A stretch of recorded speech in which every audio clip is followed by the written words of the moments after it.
You are one of the people accused of inciting violence in Zimbabwe. Tell us what you're hearing from authorities.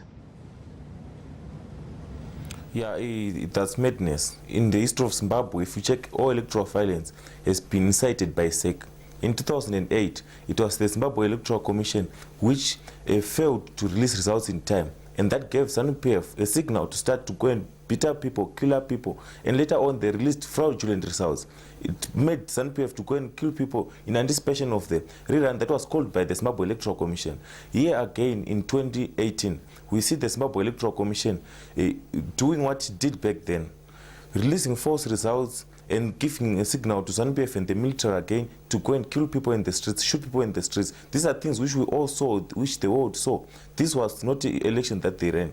Whilst we, the people of Zimbabwe, anticipating an election in which the will of the people, in which the people's votes will actually inform the nation as to the way forward in as far as development, transformation and opportunities are concerned.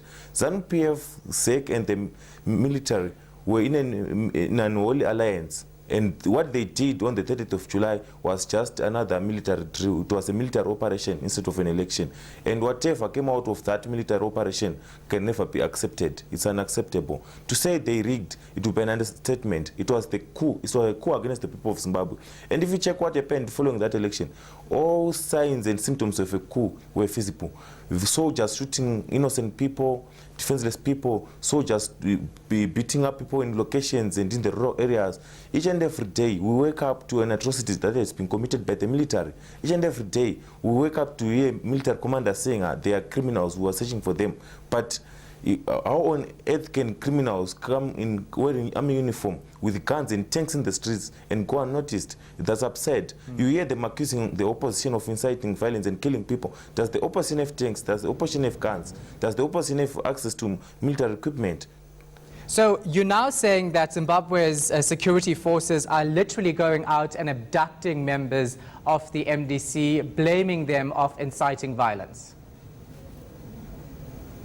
Yeah, what they are basically doing is that they have turned all citizens into military targets in this operation, especially those who are critique of their gross human rights violations, those who are in critique of the abductions that they are doing, those who are in critique of the brutal assaults of citizens that they are doing, those in critique of them killing people. If you, on a daily basis, you hear opposition leaders are being accused of being in positions of guns, of bombs, of dangerous weapons. But where do they get them? It's just because the military strength has identified them as military targets instead of being civilians who are in search of a better Zimbabwe. They've identified all who have participated in elections against Mnangagwa and the Junda government as military enemies who are against them achieving their goal. Because when they came in this election, they had two goals. The first goal was to sanitize the coup they did in November, and the second goal was to legitimize their illegitimate hold on to government power. And I think what has to happen is, what is shocking in all of this is the silence of the international community, the SADC, the AU, and even the UN. They are silence in the face of people being massacred in front of the view of the world. It's appalling, it's shocking. Because it's going to degenerate into worse. Because the people right now, they are being attacked, they are not even fighting back, they are defenseless.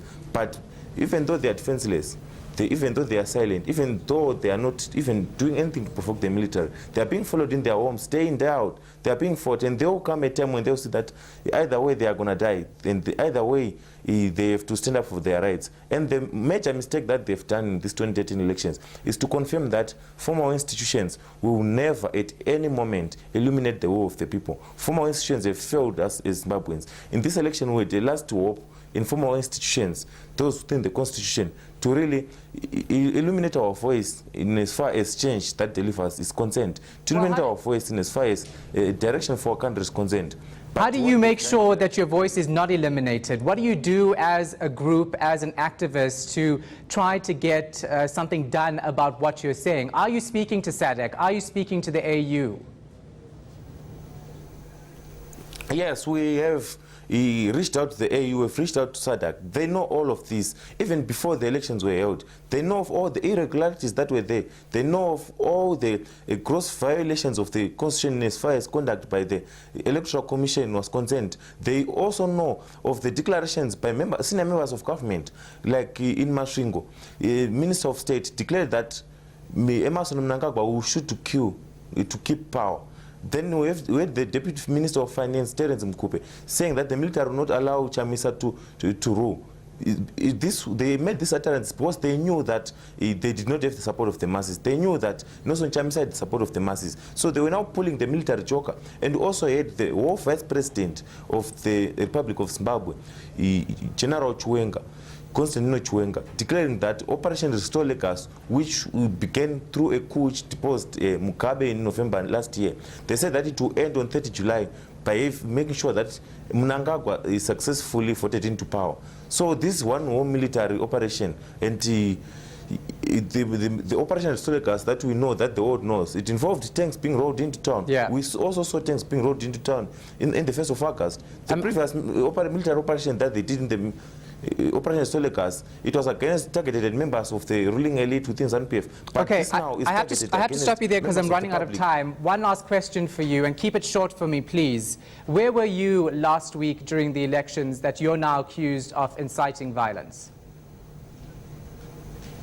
Hello? Where were you last week during that election? Because you're one of the people accused of inciting violence. Last week I was in Zimbabwe. I had voted and I was anticipating to get results. Instead of we got bullets.